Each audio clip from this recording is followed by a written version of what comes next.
Alrighty, welcome back to our homestead. We are heading out to do chores this morning, and I have my helper. We gotta milk the cow. Oop, she's already in the stand waiting for me. I'm gonna go get Sig a dog. Okay, and we have a little bit of a chicken experiment that I want to show you all. Hi, chickies. I'm gonna tell you all about this in just a minute, but let's go on and get the cow milked first. They're meant to be really big though. Can we see the baby ducks? Let's see.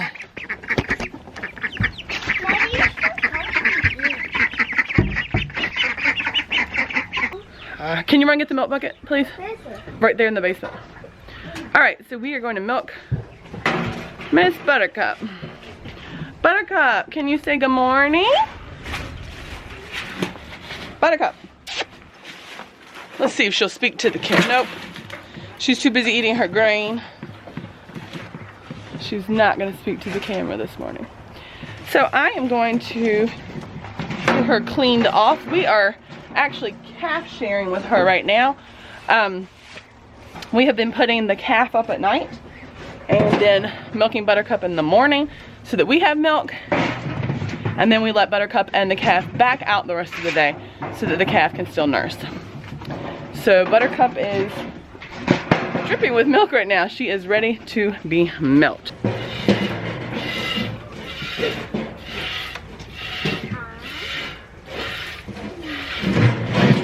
So the milk that we get from Buttercup here, we don't drink a ton of milk. It's more for Yogurt. Yogurt. What else? Sometimes we make ice cream. Sometimes we do make ice cream.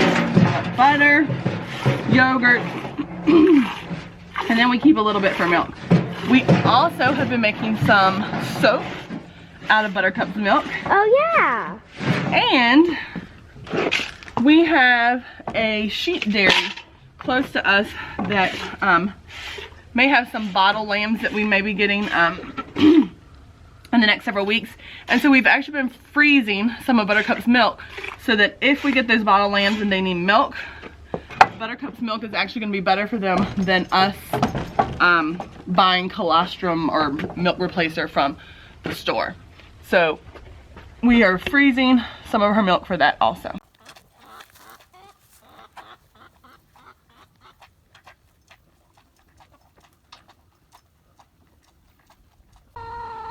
So these are the chickens, some of them, that are part of our chicken experiment. And it's a little bit of a homeschool project and a farm project. So what we have done is we have 10 chickens out here. And we're keeping a chart, and for the, well, we'll see how many days, about 20-ish days. We have 10 chickens, and we're feeding them out of one bag of layer feed. And we're keeping a chart of how many eggs we get each day. Now it's not fully spring yet, so we're not getting the exact amount of eggs that we typically would get, but it's also not winter. They're coming out of their not laying phase, and we're getting some eggs. So we're gonna keep a count of how many eggs we get while we go through this bag. It's a 50-pound bag of feed, and see how many eggs we get, and then we're charting it for homeschool. We're making a little graph, and then we are also going to look at our egg price of how we sell our eggs and see if, hello ladies, and see if the price of our eggs coincides correctly with the amount of feed and the amount of time that the kids put into the chickens. So we took 10 chickens from 5 different breeds, so we have 2 of each out here, and that will give us a good idea in our little chicken experiment that we have going on the homestead right now. So I absolutely love hanging my clothes on the line, and people always ask me, you know, you hang your clothes out every day, and I do. Unless it is raining, I hang my clothes out, and I love how it's been a little bit windy here this morning already, but I love it's so windy that it just opens up the fibers of the clothes. You know, if there is an odor, I don't know, from somewhere you've been or something, it opens up the fibers of the clothes and just allows the air to flow through, the fibers to open up, and it just really dries your clothes pretty quickly too. Like I usually only wash about 1 load a day, but if it's a day when I'm doing sheets, I can wash a load of sheets and a load of clothes and have them dry. Normally, depending on the weather though, have them dry before I take the next load off. So I can throw out sheets in the morning, wash another load, hang those on the line and have those dry. And so we're always saving electricity, just kind of reducing our carbon footprint by using the line, using the air. And I love that I have this Amish reel clothesline, because I'm then able to just reel out loads of laundry, and I can stand on my deck and do it. I don't have to like go out into the yard where a clothesline is to hang out. So we hang out every single day of the year, winter, spring, summer, and fall. And when I don't hang out outside because it is raining, we actually hang our clothes inside on some drying racks. So we use our dryer, I would say, gosh, a couple times a month, if that. So it is March 1st, and with it being March 1st, I am ready to start planting. So today, Craig has actually been working on the greenhouse and putting some shelves up for me so that we can put all of our plants out here. So I'm gonna let you have a sneak peek at what he's been working on. How's it going, dear? Need you a little shelf. Look. It'll fit your 21-inch trays. So, there you go. Now I can put some stuff up there. Is it gonna be like a double decker, or what are we gonna do? Eventually. Make another one just We'll like have another one. It's actually pretty warm in here though. See our rocks that we put down. We sealed everything up good. So now I'm good to go to start putting some plants in here. All right, so we are gonna start putting some dirt in our containers.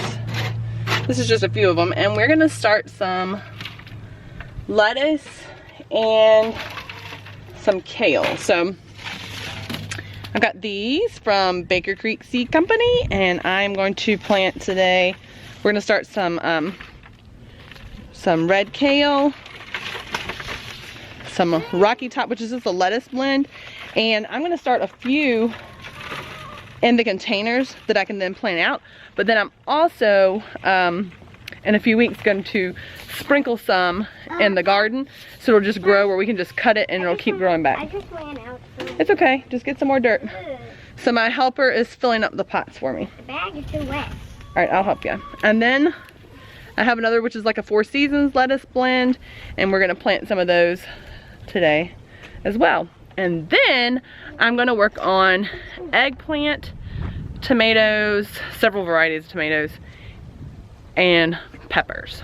All right, so we're gonna start with our lettuce. And if you've never seen lettuce seeds, they are super teeny tiny. Can I see? Yeah. And we're gonna put one. Wow. They're very Yeah, tiny. they are. We're gonna put one in each little cell here. And then what I did was I actually wet the dirt before I planted. I watered everything so that what I won't disturb the seeds when I go and I'm just gonna cover them up with a little bit of extra dirt now, and then when I cover them up, Mom, you already put one in there. I know, I added 2. When I cover them up, I won't have to water them again. Yay! So that was the 4 Seasons lettuce, and then I'm gonna make little labels. I've got little sticks. We'll just label them with a marker so I'll know what all of them are. So I just planted my basils, and this year I did 4 different types. The Genovese basil is definitely my favorite, and it's one that I planted last year, and this year I decided I was gonna branch out and try a few different ones. So I planted a holy basil, a Thai sweet basil, my Genovese basil, and then one of my free seed packets from Baker Creek was this dark purple opal basil. So I'm actually trying that this year too, and we will see which ones we like. So after I stick the sticks in, labeling all my plants, I did something a little different this year, and on the back I am putting the date that I that I planted them so that I can pay attention to germination, about how many days it takes for each plant or each seed to germinate, and then I can kind of keep an eye on how successful I am with germinating these seeds. Alright, so I'm doing one thing a little bit different, something I've never used before. They're these little mesh bags, and they are compostable, and you can actually stick them in the ground when it's time to transplant your plants out. So I have done about 18 tomatoes with these, and I'm going to do a few more, and we're going to try them out. And then I'm also going to use my regular little planting containers to do some tomatoes, but we're going to see how these work out. The worst thing so far is filling these up with dirt. I haven't found a great way to do it. So I'm using the bag and just kind of using a container to dump my dirt into the little bag, and then I have to just kind of like push the dirt down in it. So it's not exactly fast doing it this way. I don't know. We'll see if I like them better as it goes along. But I stuff them down in there, the dirt down in there. I pack it in pretty well, and then I've been watering them before I plant the seeds in them.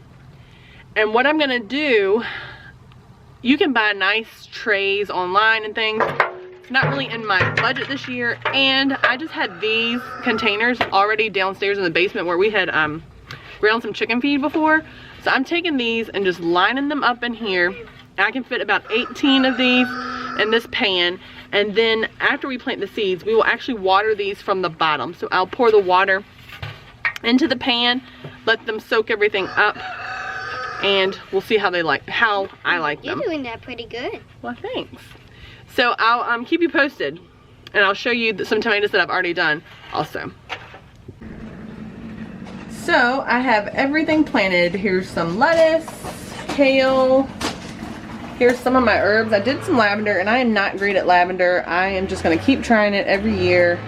Oregano, thyme, some stevia. Now, I was inspired by our friend Stacy with Off Grid with Doug and Stacy, because last year at the Homesteading Life Conference, she had this beautiful plant of stevia, and so I have decided I'm going to try it this year and see what happens. So here are all of my tomatoes. So I have 36 tomato plants here. Then I've got some eggplants, and I've started some peppers and jalapenos. So that's probably gonna be all I'm gonna get done in the greenhouse today. We are getting ready to work on clearing out some more trees for an area where we want to move the shed so that we can expand our garden area even more. So I think we're gonna get started on that. So I have all this planted. We've had a good day of chores, milking the cow this morning. We're still working on our chicken experiment for homeschooling. We've hung out clothes. We had a great lunch of, we cooked one of our chickens that we processed here on the homestead, and we had a little asparagus to go with it. So everyone ate that up, and now we've worked in the greenhouse. Craig got my shelves up for me to start planting, and so it's like a full day's work, and we are only just a little bit past lunchtime. So thanks so much for hanging out with us today. Don't forget to hit that subscribe button, give our video a thumbs up, and we'll see you next time on our homestead. Thanks so much for watching. Bye.